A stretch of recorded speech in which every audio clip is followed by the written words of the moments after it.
rise the group of people who have this kind of not only motivation and energy, but also the talent and technical skill to connect with others and mobilize other people. And we've got a group of 4 of us up here who are no more than facilitators. The whole idea of this session was to be able to come up with some concrete ideas how really UM students and other young people can be engaged in a leadership role in conservation and connecting young people to nature.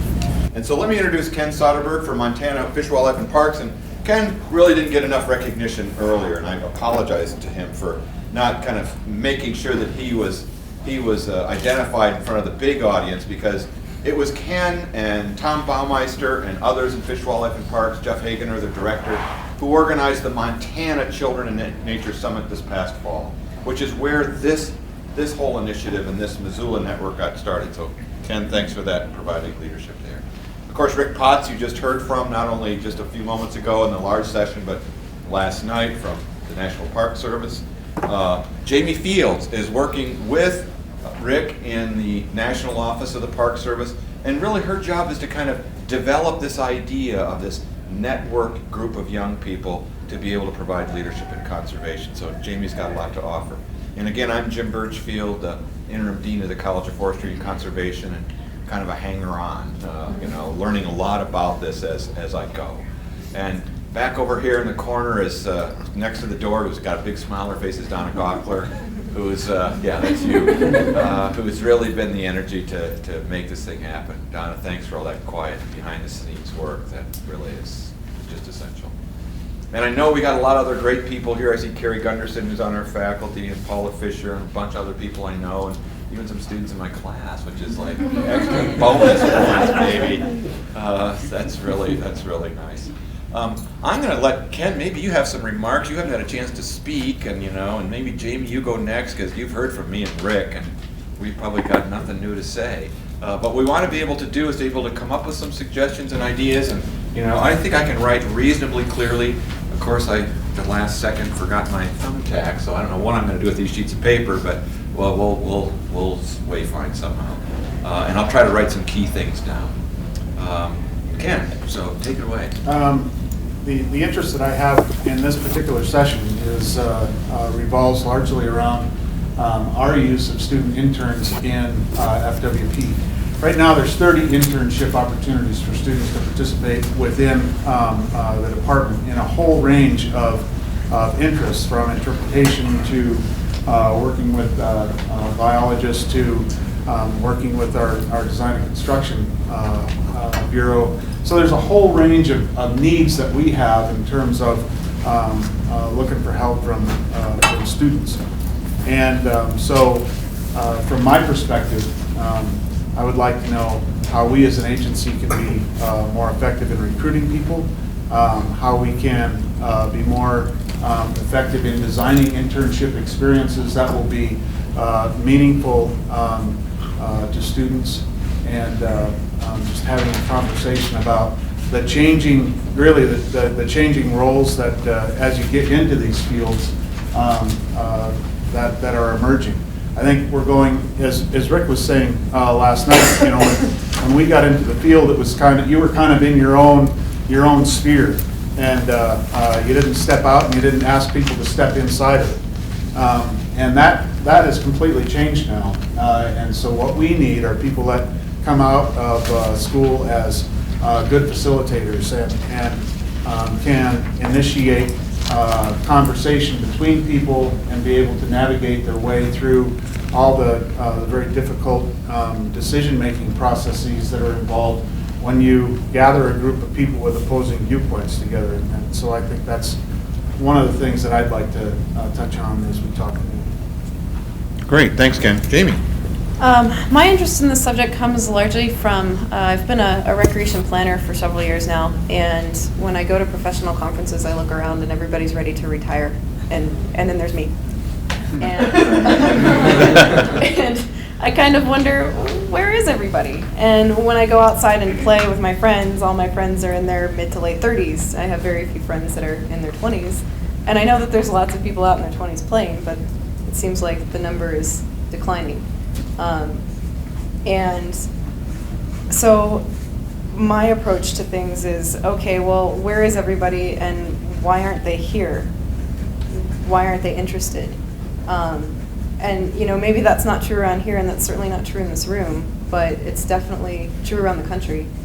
And I think that a lot of the reason that people aren't around is because conservation and recreation leadership planning for land use isn't making itself relevant to people in their 20s anymore. People in their 20s are in large part on the computer and on their cell phones and communicating in ways that the conservation field is not communicating. We're still kind of stuck in making brochures and handing out planning documents and having face-to-face meetings, and there's a lot of value in that, and I think that needs to continue, but I think that we as a field need to focus on communicating in ways that are more relevant now. And there's so many tools out there that we could use to save money, to reach more people, to make things easier. And so my interests are largely about communication and getting people interested and knowing about what's going on, I guess. Well, that's a very evocative question. I really want to follow this thread that you've just brought up. Rick, do you want to say something right now? And just about 3, 4, or 5 years ago, maybe, no, not even that long, about 4 years ago, I started going to conferences, and they would typically include a youth listening session where they'd bring a bunch of kids, young adults, into a room, and we'd give them about 45 minutes to talk, say their piece, and then we'd thank them kindly, and then a bunch of old white guys would sit around and decide the future of whatever it was we were deciding the future of. And I became increasingly discouraged with that model because it was not workable. It might have made us feel good in the short term. Well, we listen to you kids. But more and more we realize as we think about successional planning, and the National Park Service is real concerned about this, we realize that we need to engage young adults as emerging leaders and give them a share in leading this and making the decision and making having the tough dialogue and making the tough decisions.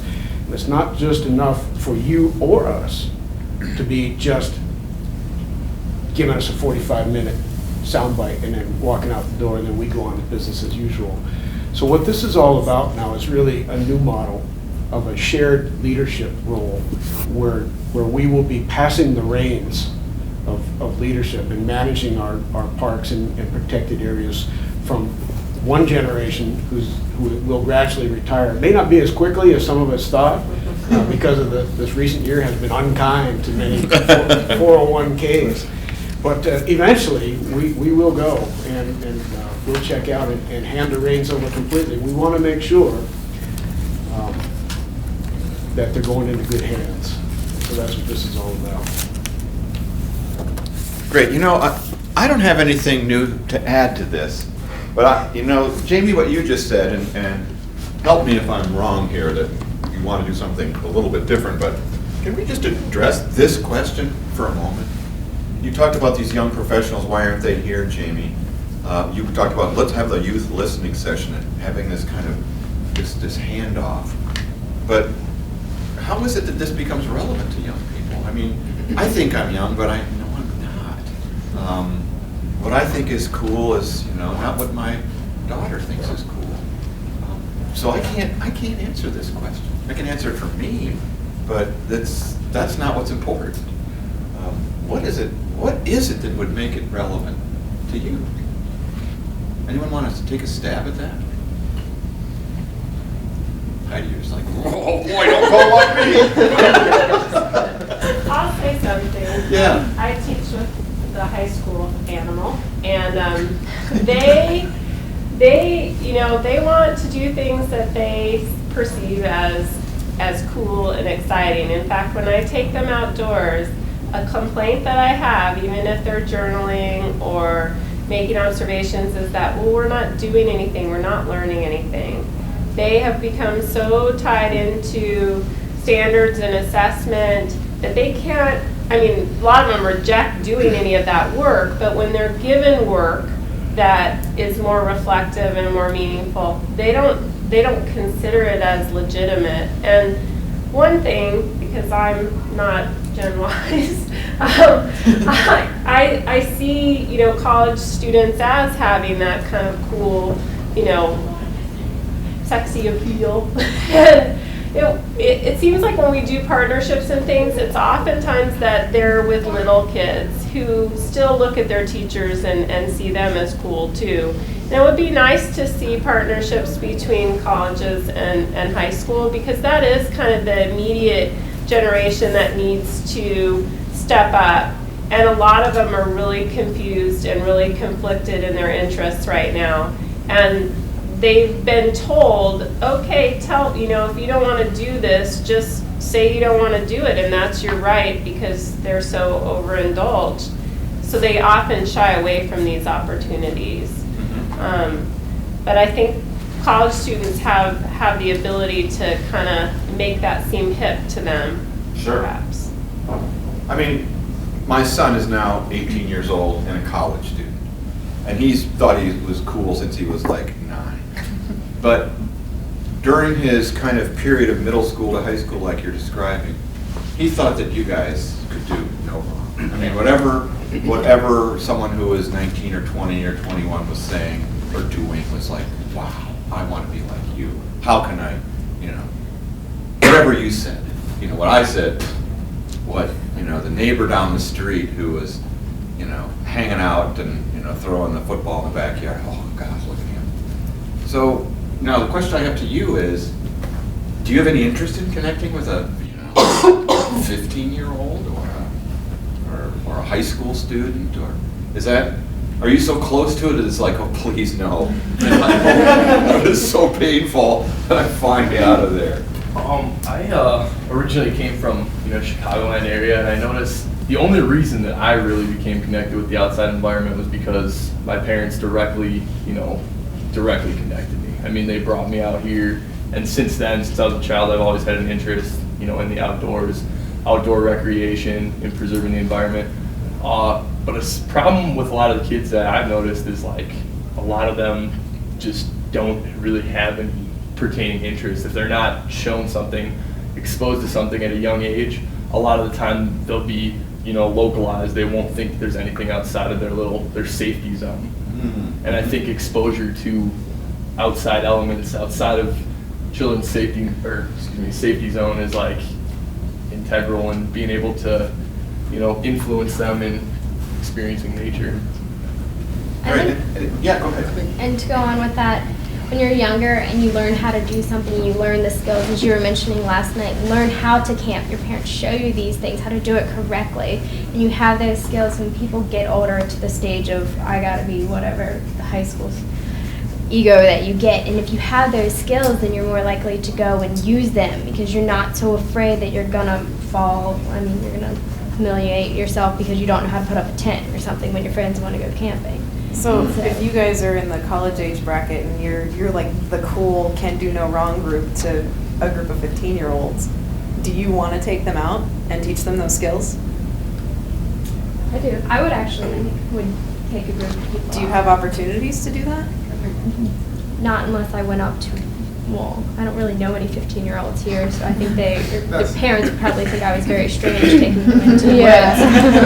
Do you know of programs that would give you the opportunities to do that? The only thing close I know is Big Sister and Big Brother. Yeah. You can go, but that would really involve mostly just going on day hikes, and that would be, I think, the most that I could ever expose them We to. had pretty. Go ahead. We work for the Watershed Education Network, and we take 2,000 students out to the creek, to their local backyard creek each year, and most of our all volunteer base comes from the university. So I think that college students want to be out with high school and middle school students. I think the problem is the link. How do you get them to know about your organization and the work that you're doing with these students? It almost seems like it's getting tougher. We try to recruit through different classes, and not all the professors want 5 million organizations coming in telling what they do, but that's it's usually our best way to recruit volunteers, just through university classes. Sure. Okay, now this is going to be a hard sell for me. One little quick question, Rick, and we'll get to you. I'm the dean now, which I thought I had power until I realized I can't. It's like moving Jell-O, you know. But wonder if you got credit for this. Oh, excuse me. Wonder if I could create a class where you got credit for, and there would be learning objectives where you'd have to kind of reflect on it yourself and write about it. But wonder if that was something available to you that was actually part of your curriculum program. Would that help? Like an internship? Yeah, like an internship, or even, you know, an educational kind of program. I know now the College of Forestry has a program where there's required 400 hours. 400 hours of work experience. Related work Right. experience before you do your practicum. Right. If a person would be allowed to take the hours of volunteer work with another organization in town and use those towards the 400 hours before they do their practicum. Yeah, good. So, I just want to ask a question. So if you guys have an organization that you take college students and they volunteer to take high school students out and do fun stuff outside, how do they best get in touch with you guys? Aside from coming to class, like what is the best way for you to find out about those opportunities? I think it would take motivational, like people that college kids to directly go to these schools and speak with these students and help to expose them to these. But what's the best way for like their organization? If they don't come to your class, if the professors don't want them to come into every class and bug them, what is the best way for them to tell you, hey, we have this opportunity for you to volunteer to play with these younger kids outside? Well, there is a student e-listserv through Recreation Department called RecNet that regularly posts job positions and internships and volunteer experiences that students can get involved with. I think it's mainly a question of motivation and college students. Yeah, as far as making it relevant to younger kids to want to become career professionals in conservation, I can only speak from my own experience, but when I was younger, 17 or 16, I didn't have a lot of opportunity to engage in outdoor activity, being in town and a suburban kid, and my family wasn't too big on that. But I went out with a church group on a challenge trek, week-long trip into a national park in North Dakota. And I got the experience to meet with the ranger. He told me about the University of Montana, and that's actually why I'm here now. And the other thing was how to make internships more relevant to students and things like that. I know might be bad to say, but what's really relevant, especially in times like this, to students is getting a position in the summer that can pay them instead of going somewhere else and working, not doing a volunteer. I chose the last 2 summers to do a volunteer internship with the Forest Service on 2 different occasions, and it ended up being interesting, but it was helpful for me because I can put that down on an application.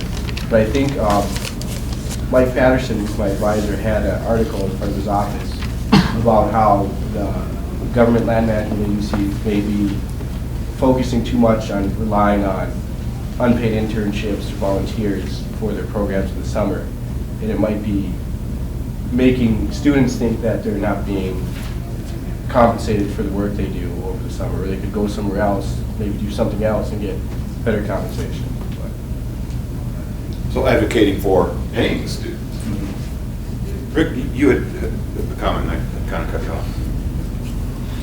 I think we're starting to dial into, so I'm going to just withhold it for now. Okay. Yes.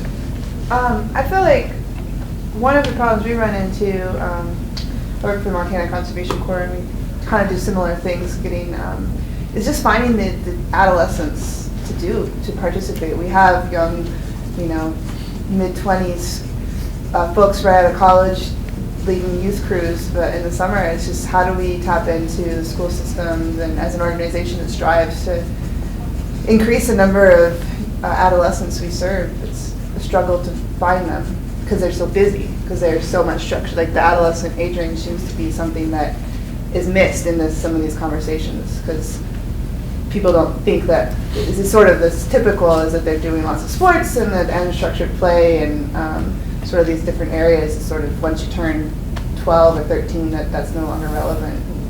So it's hard for us to find kids that aren't super busy. I mean, kids who are like 14 or 15, is that what you're saying? They're Yeah. super busy? Well, it's hard to find, like, to get into the schools, the same thing, like, how do we get in and recruit and those types of things. Don? I think for me, a lot of making connections is about relationships and what we have to offer. And what I have found to work at least fairly successfully for our department is obviously I have a relationship with the students on campus because I have the opportunity to teach a class. So that's huge. We get many, many interns from that class and many staff. But what we've been trying to do at Parks and Recreation is we have college students who hold our leadership roles in the summer, and then we have high school students who work under those kids, and then we have middle school kids who are in a program we call Teen Recreation. So they're too young to be in the programs anymore. It makes them feel like little kids, but they're not old enough to have a job. And we have found that the relationship between the college student and the middle school kid with the grade school child is amazing. Because the grade school kid relates to the middle school kid, and the middle school kid relates to the college student.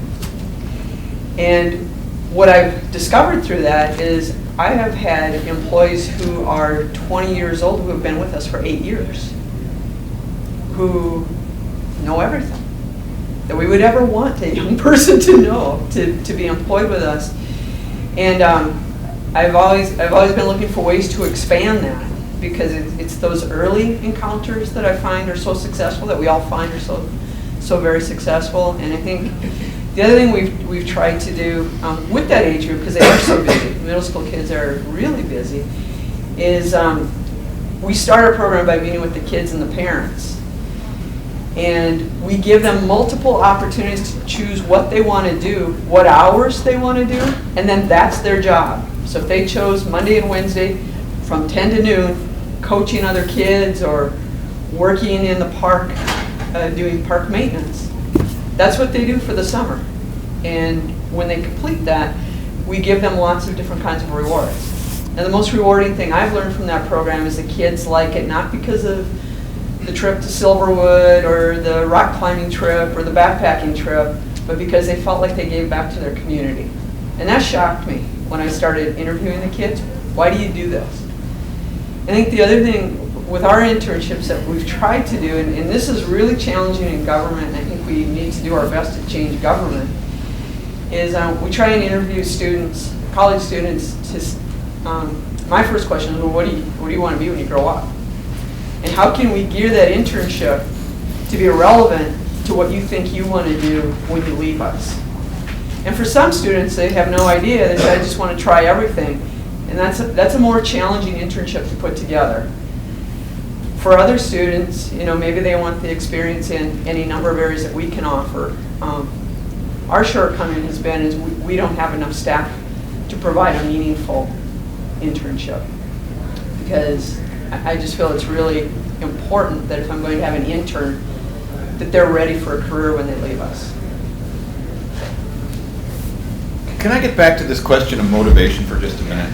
Because you said something, Donna, that was really interesting about, they want to make a difference. It's like, I want to do something good. I want this to change. You had mentioned motivation and talked about income a little bit. Ken, let me throw this to you. You got 30 interns coming up here, something like that. How do you motivate them? What do you do to make them tick? Well, and I'll ask probably a couple of our site managers that are in the room too to help me respond. But what we try to do is craft an internship that's got a specific project to it.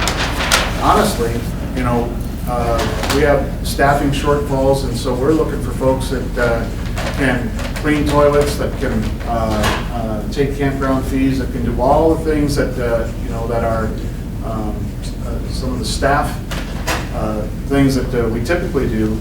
We're having these folks do that same work, but we try to include some sort of tangible product that they're going to produce at the end of the internship. Mhm. Sometimes that works, sometimes that doesn't. And Craig and Jenny, if you got some ideas too. We have paid internships, so we only hire the motivated ones. I think too, finding what they're interested in. I mean, like, that's one of the first things I do is ask them, you know, don't just give them a task or a project that you want done, but also engage to make sure it's to fulfill some of the needs that they want and some of the skills that they want to learn, depending on what career path they're headed towards. And we're lucky in Fish, Wildlife, and Parks, because even though the internship is in the Parks Division, maybe, we can also get them experience working with maybe the fisheries people, or the Wildlife Division, or the enforcement guys. So that's one thing I try to do, is try to give them a diverse experience, and try to see what they're really interested in. I think that's a big part, is promoting a relationship. And so as a college student, we're sort of an in-between for the kids. We're showing them how to create a relationship with the outdoors. And so I feel myself like a tool for that. That's what, and I think having that relationship is a motivation. Yeah, I think motivation's big, and you mentioned something about giving credit to students. I think that's, you know, usually our best volunteers are the people that want to be out there, not the people that do it because they have to get credit for it. It seems like some of those are kind of flaky, and they're just there because they have to be there. You know, quality control kind of thing. So I see some of my students smirking because they had to take my class. Yeah, what about you guys back there? What makes a good internship for you, or what makes a good volunteer experience for you, or a good opportunity to teach other people outdoor skills, or what have you? What makes that good for you? What do you look for when you're scanning through those intern opportunities for the summer? Something that just like sparks your interest. Like, I love horses, so when I'm looking through, I look for anything that has to do with like a wrangler or doing like anything with kids and horses. Like, I'll just skip all the other things. So find something that you're interested in and not just do it, because you have to. Great. Yes, Carrie. Well, and I'm always curious when I talk to you about developing your internship is what you're motivated, what the dream job is versus getting the income. And that's where there's kind of a collision course too of, you know, you're looking for a salary to pay your bills, but it may not be that dream internship.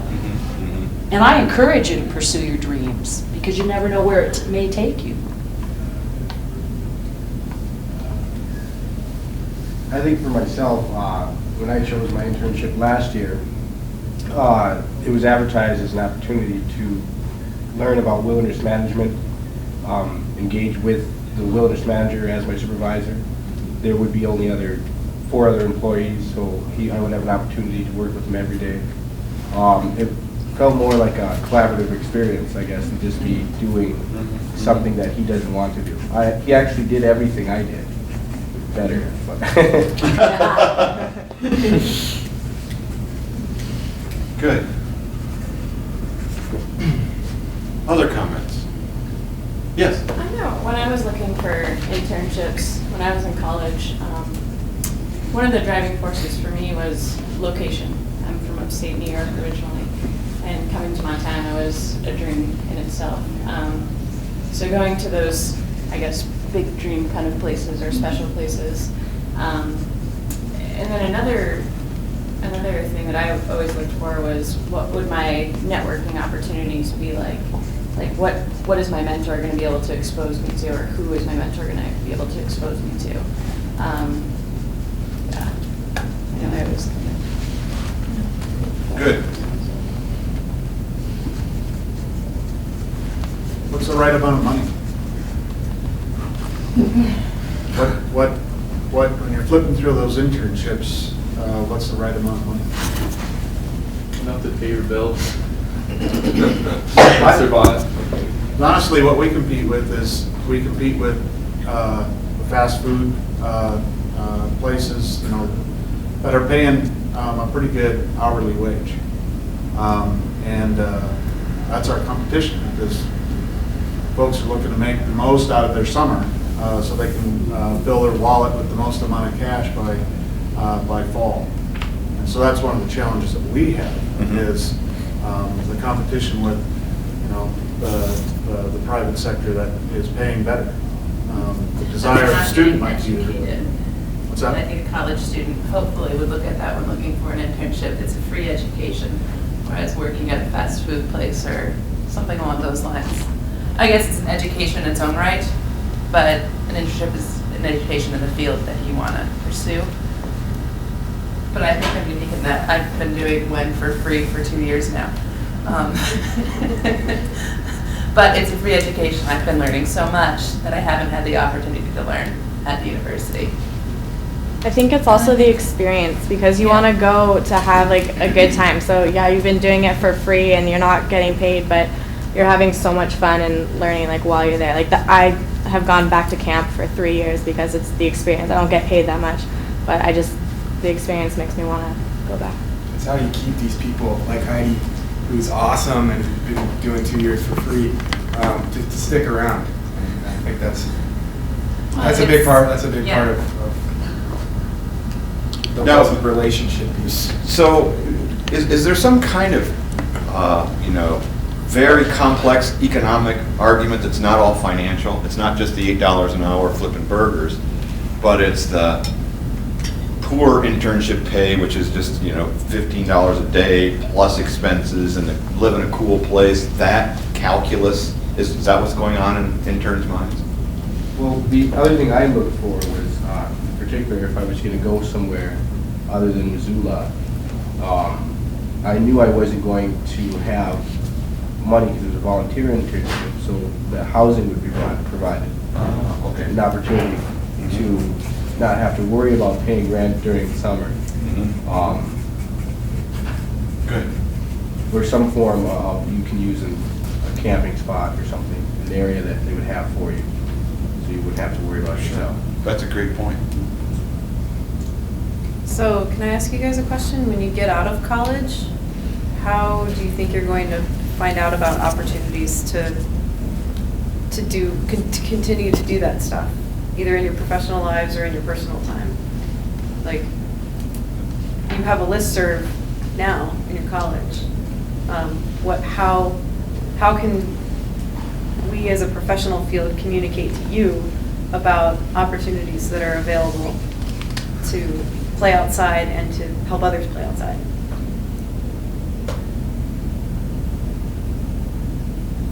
I guess I'm just hoping that when it comes, as graduation date comes closer, that I can use what I have learned and what opportunities like RecNet, I can use that and hopefully get a good job that'll open more opportunities or more positions up. But what's the best way for us to tell you about those jobs? I guess would be going through RecNet or something. As a college student or after. What happens, okay, so let's say you get out of college. I and guess you you don't could find have a job straight off and you're working in a restaurant for 6 months and you're looking for a job. And if you made maybe something that is for non-college students, a job in search engine maybe. Do you know what those are? I know for myself, if I was going to look for a position, I'd look on USJobs.gov for my particular career choice. But if there was a particular website that could bring organizations to post, this is what we have available, and an opportunity for people, instead of just saying, I want to work for the federal government, I want to work with a nonprofit organization with community-based nature programs available for them to go there and see what they are, and then to apply or get involved with whichever. So will it help you more to know what those clearinghouse websites are? Will it help you more to have some kind of social connection with people that are actually working in the field and can say, oh, well, I know about this person, I know about this job? Will it help you more to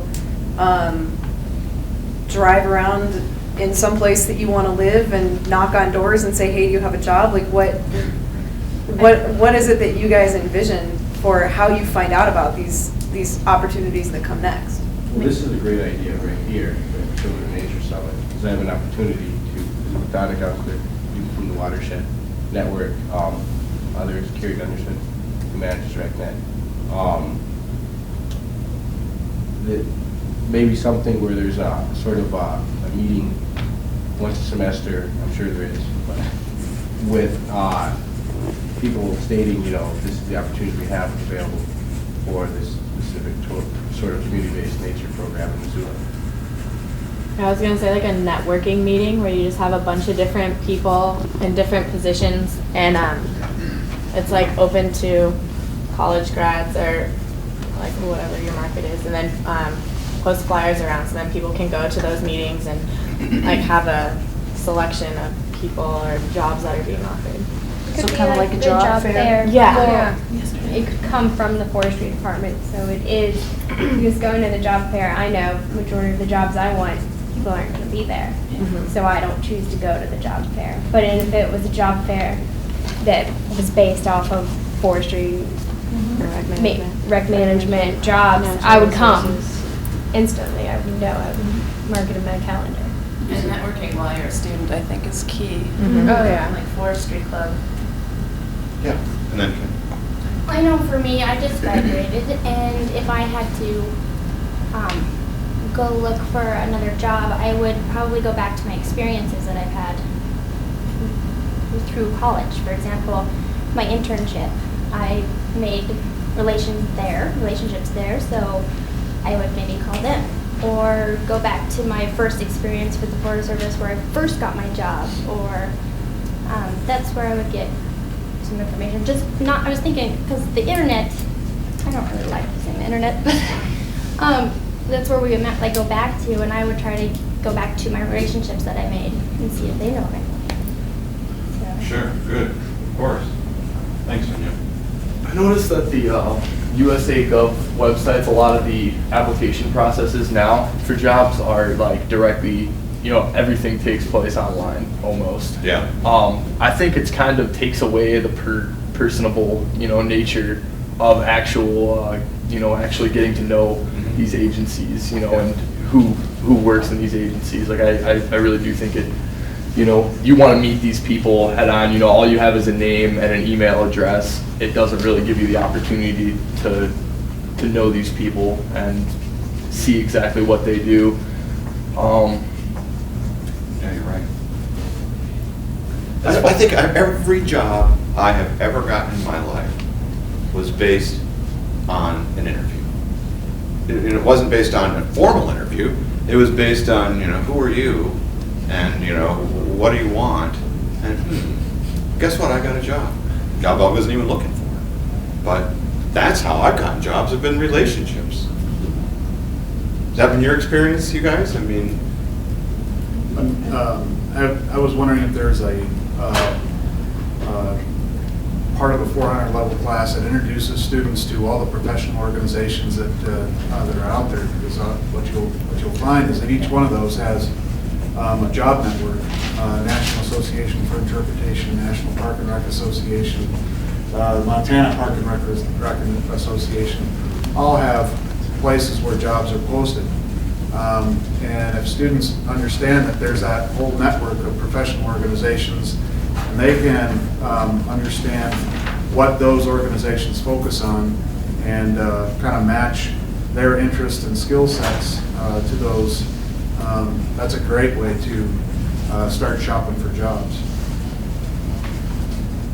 good, thanks, Ken. That's a great idea. Society of American Foresters, I just went to one of their leadership meetings, is doing exactly that. Trying to build relationships with students, post field trips, for example. And those are the kinds of things that, like you just described, that people would want to work toward. Are there other things that have come out here that you think are really valuable in terms of how university students can be involved in this kind of experience of nature, getting outdoors and being fun?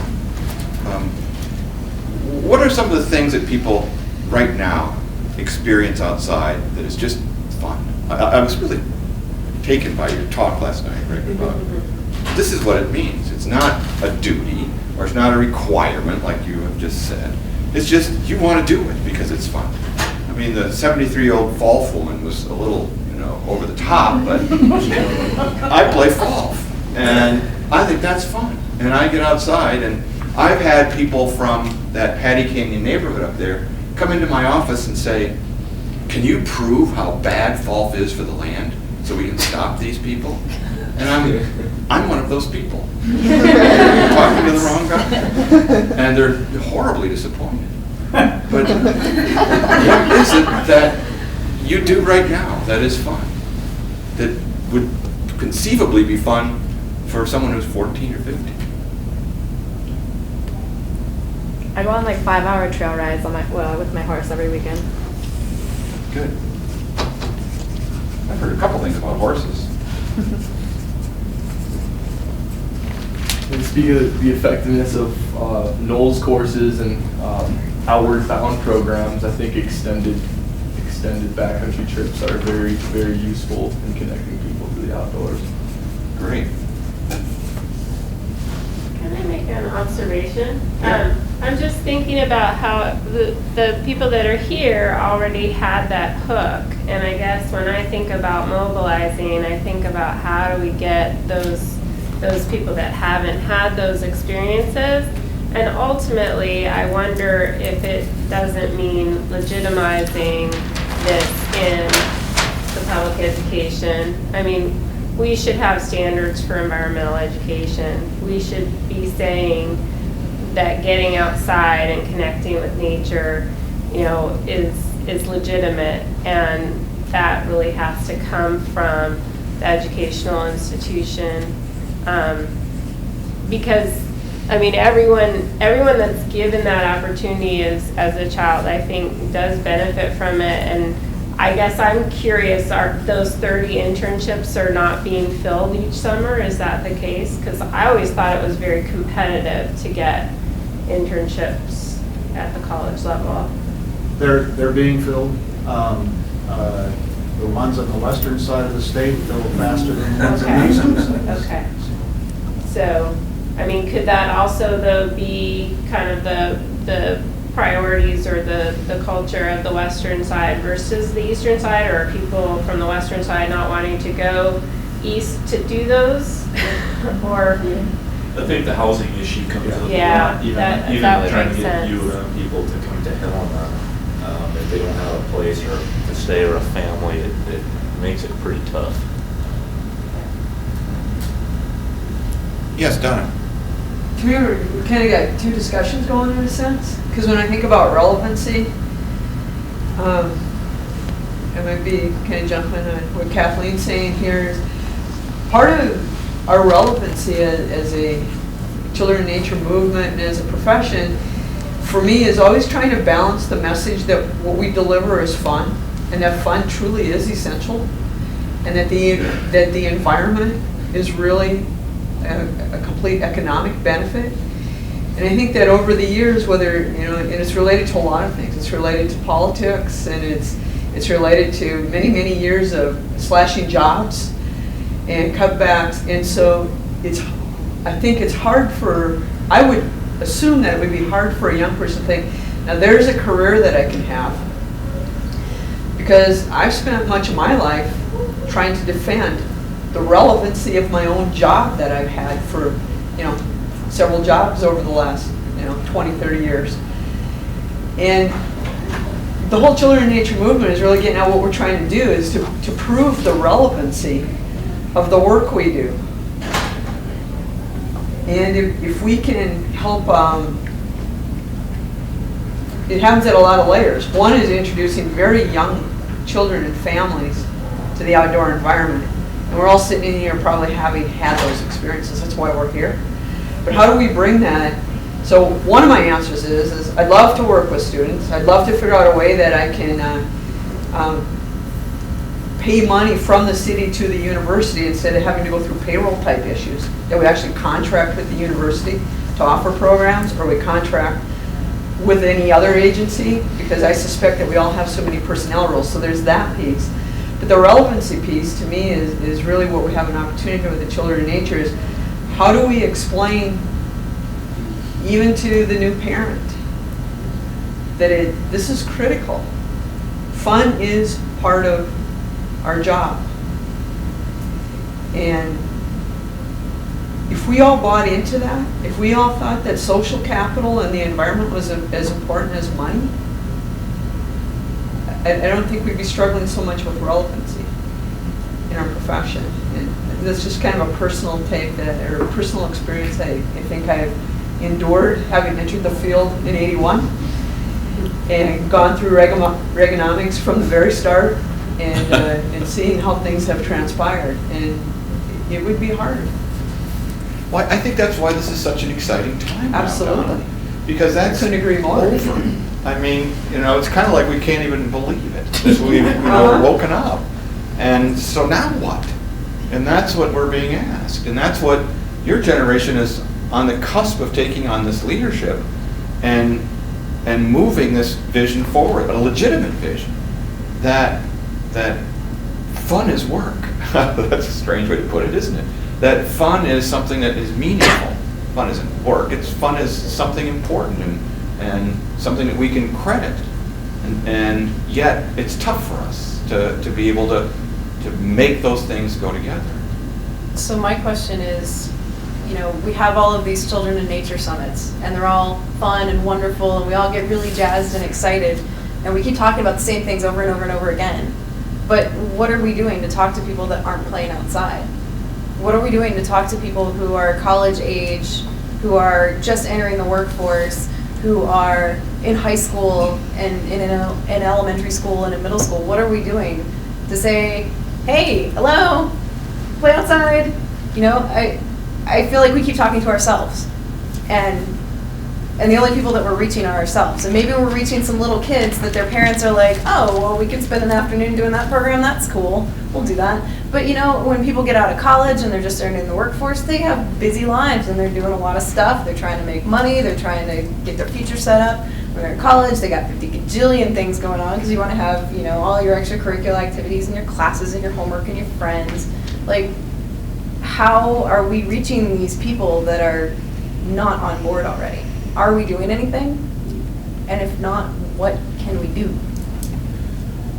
Maybe back to what Kathleen said, I think if there's standards for legitimizing outdoor education, they'll have that experience at a younger age that hopefully there's some stewardship that goes along with that, and they grow into people like us who care about it from that experience, from standards for outdoor education. I think that's important. Well, I would say that a reason that teachers are reluctant to engage their students in those activities is they're not in the standards. And what we have to do is really dictated by standards. And maybe that will change with a new administration. I don't think it's just going to go away. So legitimizing it in the educational setting, I think, is huge.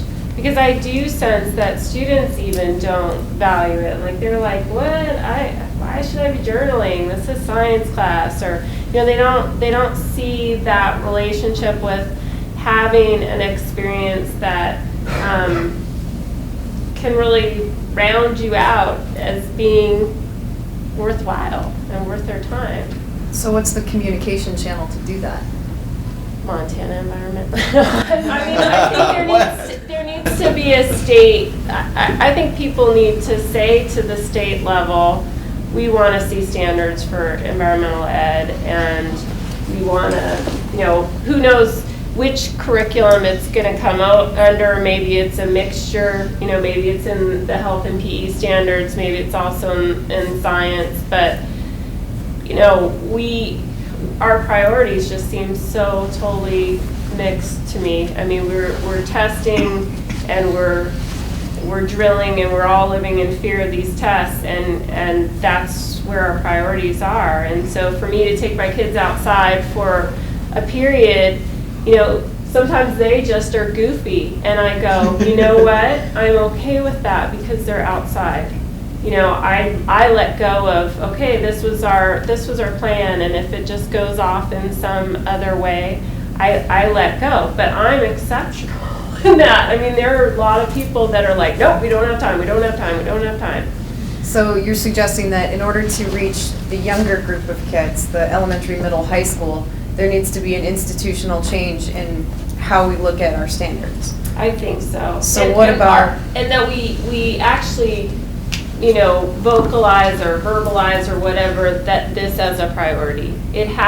Somebody has to say, yes, this is legitimate. And I think standards end up in at least the education world being, the tool for legitimizing something. And since you're in the education world, can the park and recreation world come to the education world and say, hey, this is important? I think they could. The reason they're not right now probably is because teachers are like, I don't know, it's not in the standard, so I don't have room for it. I think some of the things, and I don't know if they're going to work yet, but some of the things that we're trying to do, at least in Missoula, is, parks and the health department develops a relationship. What do we have in common? The health department frequently comes to support parks on issues, because if we speak about our value as health, it's not nearly as good as when Greg talks about our value as health. When educators talk about our value as educators, or scientists tell others the value we play in that science and health role, that's really valuable. So some of the stuff that's been exceptionally helpful to me is getting the research so that I can feed the research to my constituents who can speak for me. And that research can come from, European nations' experience with education and the fact that they include much more creative and outdoor time than we do. It comes in the stuff, that we're seeing, some of the real early or recent research, that Lou refers to in his book. But that's been huge for us. The acknowledgement, from the National Recreation and Park Association to take that stance on stewardship is such a critical role, and then to develop those relationships between the state parks and the national parks and recognize this is an ecosystem of both environmental and social health. All of those things will help. And I think, Jim is right. I've never seen anything this exciting in my career in this field, where I have the sense that we have the ability to prove what we've always known. We're unbelievably legitimate. But the science research, the data that actually supports the work we're doing has been huge. Carrie, you've been real patient. The North American Association for Environmental Education has been working for a number of years and have developed national standards for environmental education and are trying to work with states. The Montana Environmental Education Association has been trying to work with them, and Fletcher Brown has been trying to work through the bureaucratic snarl of all this, because ultimately it's working with the Office of Public Instruction in Helena, it's working with the state legislature to convince them this isn't going to cost a ton of money. The Montana Environmental Ed Association is hesitant to promote a mandate forcing, like the gifted education program, which can cause a lot of resentment from teachers that they have to do this. One victory is that now teacher training programs throughout the state are offering environmental education courses to pre-service teachers, because the research has supported that what teachers are exposed to, whether that's a Project Wild workshop or environmental ed in a course, that then they'll feel more comfortable, they will use that in the classroom. So know that we've got resources right here, and Fletcher Brown has been a great ambassador, but he's just one guy, and every time this has come up for a vote of this particular committee of curriculum standards, they have voted it down. So in order to reach the younger group, essentially we need to infiltrate the education system. And we're working on that, and we need to keep working. Infiltrate. What about the college age group? Yeah, go Like, ahead. I was gonna say, I almost feel like it could be taken almost a step further. Like there's this distinct separation between kids, their fun time and the workplace. When they see people in the professional field, they kind of look, they kind of look at it as like, oh, that's burdensome. Someday I'm gonna have to, work and whatnot. Well, what if you could actually connect those two? Like, what if the National Park Service or the Forest Service were actually able to offer, have one of their backcountry rangers, for example, take kids into the woods for 3 days and educate them and make them think that, or show them the value of natural resources and directly connect them and show them that the workplace isn't just, a miserable end to, or means to an end, I guess you could say. I mean, I really think it is possible to actually give those kids ideals from a young age, and program that into them, that this is something really cool to do. You can help your landscape and you can become part of it and you can do something good for the community. Yeah. I just think that that's such an essential role for kind of the Gen Y age too, is to be able, because we do that a lot on a very small scale, but it's like we take, just 22-year-olds that are so and our program has them doing trail work and working very hard, but then it's just other transformative experience beyond just the dirt and the work, and having young people, that college age folks, being goofy and sort of running around and playing games and doing everything that we're talking about and role modeling, but it can be fun and it's awesome and super transformative for both the college students and the adolescents involved. So, Heidi, and then Donna. Well, and I know the Department of Natural Resource Conservation in Washington State actually takes kids out of juvenile detention and has them work with outdoor specialists as part of their community service. Sure. And I think that's awesome. Good. Donna? We've run into one real tangible barrier for municipal government in that we're self-insured. We can't get access to anybody else's land, so we can't lead trips. You could partner with other people that can. We've done, yes, we can do some things at Lubrecht.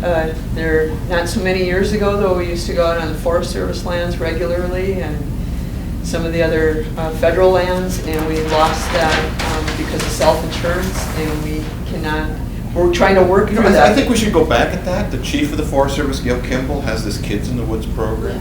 I mean, I think we need to kind of stop thinking that those barriers are permanent. I totally agree. We just got to keep running at it. It's interesting how we have those real logistical things that become these amazing barriers to introducing kids to the outdoors. Yeah. I was going to say, I'm a recreation management, nature-based tourism option, and a lot of the core curriculum or the courses I take, I don't know if I'm necessarily comfortable in dealing with young kids or young adults unless I had some sort of training or knew how to facilitate a group of younger people. And I think it would be real helpful to maybe have some courses available to recommended students to take in elementary education or child development or something. Because then maybe they would feel more comfortable in doing those internships and volunteer experiences. They felt it was more something they could really do. Sure. I think that's really great. That's a totally wonderful suggestion.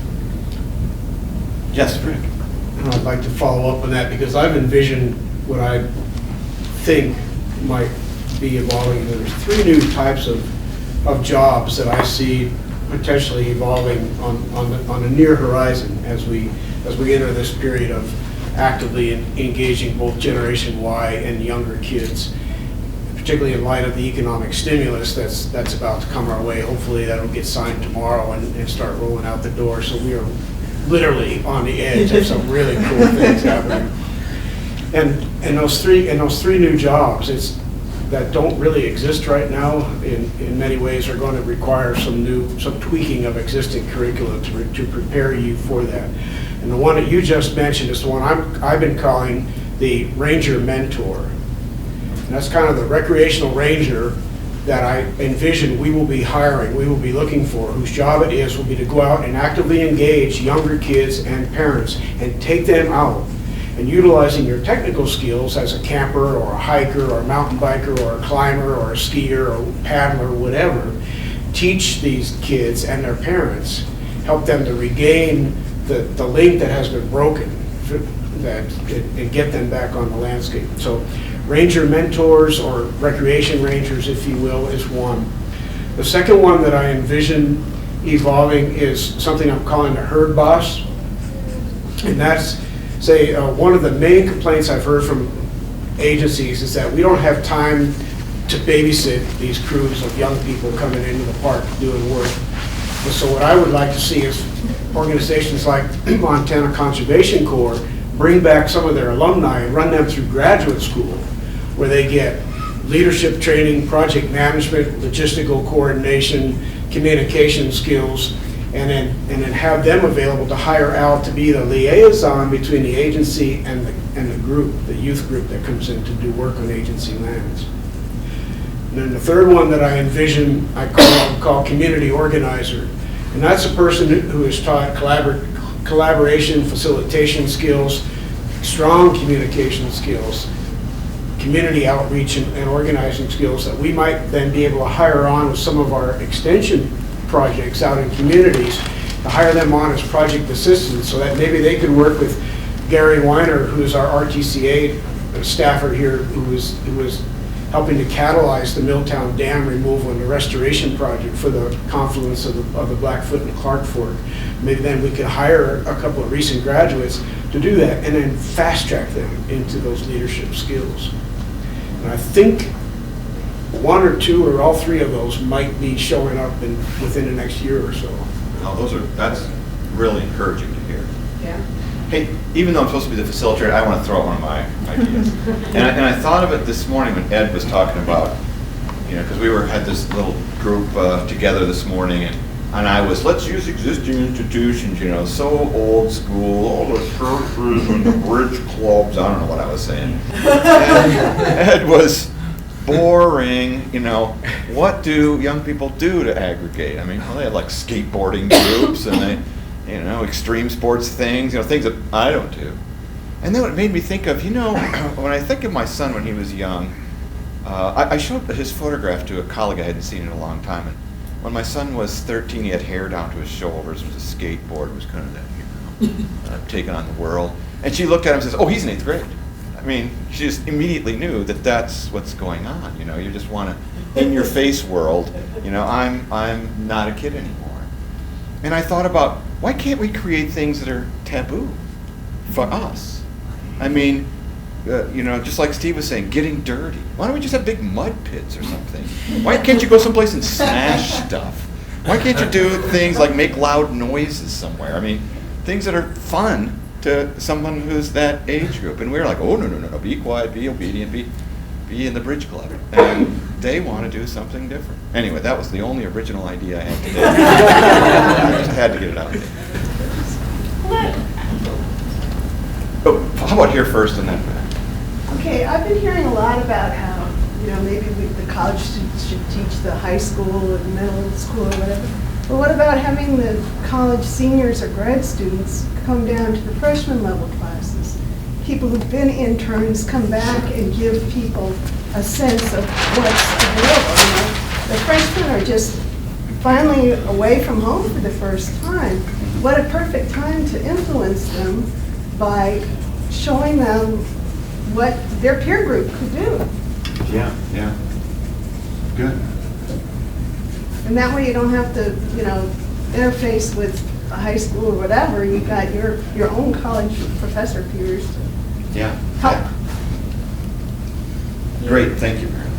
Your thought about like smashing stuff, clearly a big thing that happens when I take kids outdoors is, they do pretty aggressive play. I won't say what happened in one class, but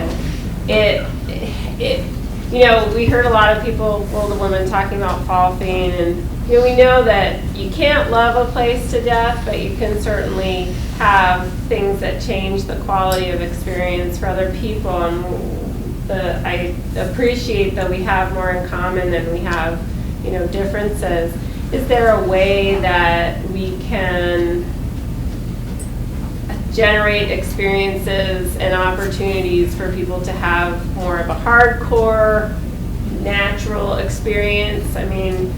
Are there ways where people will let go of some areas and be able to look at heavy resource use and be okay with that?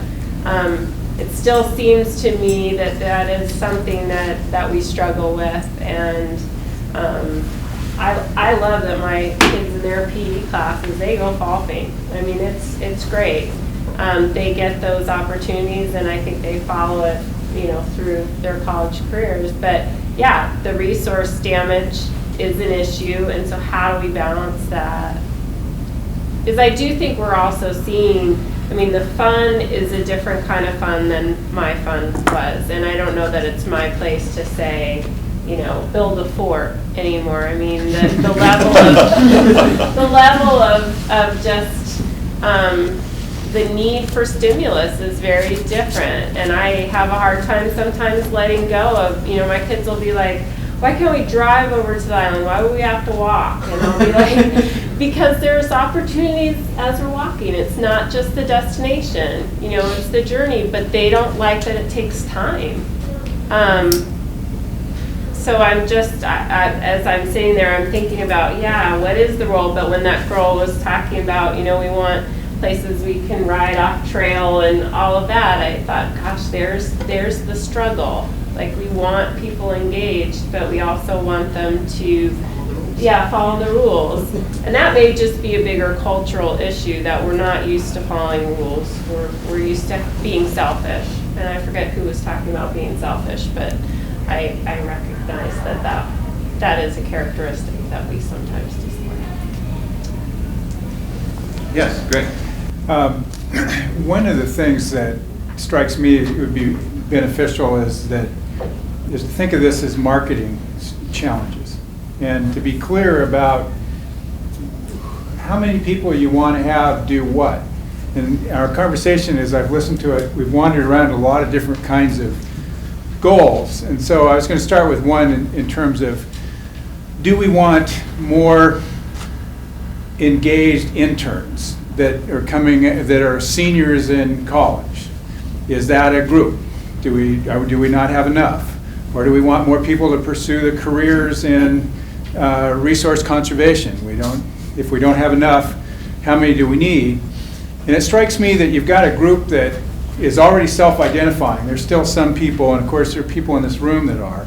So what do you want to do? Would it be reasonable to double that number as a start? Would you be happy if you had twice as many, which might only be the difference between 2% to 4%? And if that's the case, there are people that are going to be more likely to be your next circle out that you could bring in if you think about it and you try to identify them. And sometimes when we have conversations like this, we sort of wander into all kids, or we want everybody. And that's not really very realistic, or at the very least, we should think about it in terms of steps. So if we got clearer on, exactly, what would we think of as a success and what are our objectives with different people, I think it could be useful to go, okay, well, the guys that aren't in this room right now, but would be the next ones that might be interested in some way or another, let's make sure we don't miss them, and let's market to them in a way that it's going to work and understand them really well and not lose them in the idea of this great unwashed everybody. Market to them. Wonderful point. Thank you. We're kind of at the stage where we're going to run out of time here real soon, and the staff's going to come and open up the doors, and everyone's going to look at everybody and now what? And I know that the press box is on the horizon, so at least I've got one goal for myself. The other thing is that, is there a couple of messages that we want to share if someone asks us? I heard a couple. This idea of legitimizing and standards, this idea of outdoor education. I like the last thing that was just said about what's the next circle, what's the next step, when will we know when we're starting to make increments of improvement? I think that was valuable. I think the comments about internships and being able to understand the opportunities for pay and the opportunities for how many are also really valuable. And then to gain more than just the experience, but to get those linkages with other people and to motivate people so that they are wanting to do this. Those are some messages I heard today. Am I missing some big chunks that came out? I kind of liked a couple of the curriculum ideas that came up as far as getting some experience teaching youth. I was a graduate from U of M in the rec program. I never really had any experience. That's a good one. Teaching kids.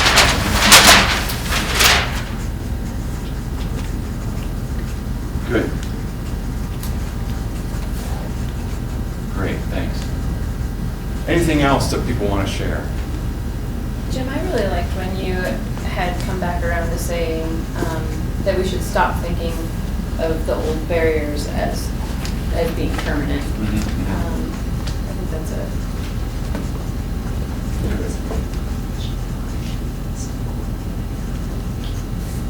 Because I feel like, I mean, I'm an optimist, so, and an idealist at that too, but I feel like that's a huge deterrent for a lot of young people. Yeah. You know, and it goes back to what Donna was saying with, like, you know, your generation is constantly trying to defend your positions, your jobs, the worth of them, and that's certainly not inviting to young people, you know, and I feel like we need to get past that. Sure. Especially our generation, we're impatient. You know, Yeah. the minute we see that, we're like, all right, we'll move on to something else. Right, right. Yes, More of an Heidi. announcement, but if you guys are interested, we have the Watershed Festival coming up at 600? Sixth grade students. It's March 15th, 17th, 21st, and 22nd. 22nd, 24th, and we need a lot of volunteers. So if you're Good. interested, you should definitely come talk to us. Heidi, send me an email, so I'll announce that in my class too. Excellent, okay. We can also post it on the network. The There we go, the Children Nature Network. And RecNet. Excellent. And RecNet, yeah. I was thinking about what you said about changing the standards or what education would be for children. Even with the elementary education department here, could they incorporate more rec management classes in their curriculum? Is that a possibility? Yeah.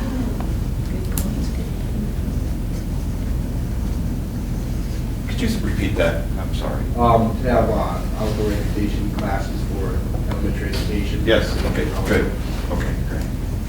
The other thing, if I can add on to that, is some of our rec students, our curriculum is so full. And I'm talking about if we could only get our students into human development courses, because understanding aging, that's something we all have in common. It's so critical in connecting when you are a program leader. And there's lots of courses, but that's one of the ones that comes to my mind right away when I think about program services. Sure. Why not inviting the education students into the recreation classes? Sure, good. Jim, one thing I'd like to bring up is the capstone program that you used to have. Got 20 to 30 students at something like the Montana Park and Rec Association conference. Yeah. Since that capstone program's gone, as I understand, It is. there's not a vehicle to get those students to that into that organization. And I think that was a really great way for students to be able to network with professionals, to understand what kind of job opportunities were out there, understand what kind of jobs there were. Good, Ken, thank you. I mean, I really appreciate these things, and I'm Greg, I'm taking your comment really seriously about kind of one increment at a time, because this comment that I made about the faculty and the university being jello is really true. I mean, let's get educators into the rec management curriculum. Donna, what you're saying is great. I mean, there is intense resistance to changing, the whole sequence of the curriculum. But we can't give up. I mean, we just have to kind of make one step after another, and we're making those steps. We hired an ethicist. And some of it is just all about timing, and you're poised, you know what you want to do, and then you just keep it in your back pocket until that window opens. I predict we're going to see No Child Left Behind go away within the next couple of years, because in our effort to leave no child behind, we have ended up leaving them all behind for the last 8 years. We taught kids to test but not to think, and that's got to change. And with that change will come the opportunity to build in these other elements into the curriculum. So that window will open. And another thing you've got to ask yourself, who else cares about this? And Donna made some very good connections. The healthcare industry, the healthcare providers are tired. They feel that they're failing. It's a moral failure on their part to see so many sickly people come in because they're making poor life choices. The health insurance companies sure care about it, because 84 cents of every healthcare dollar today is being spent to treat what is basically a self-inflicted disease that comes from inactivity and poor health and poor choices.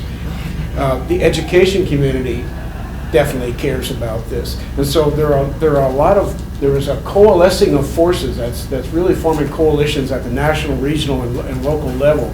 And I believe that will all help to bring about change. So it's not just the recreation folks standing up and saying, we're important. No, really, we are. It's other people will say that for you.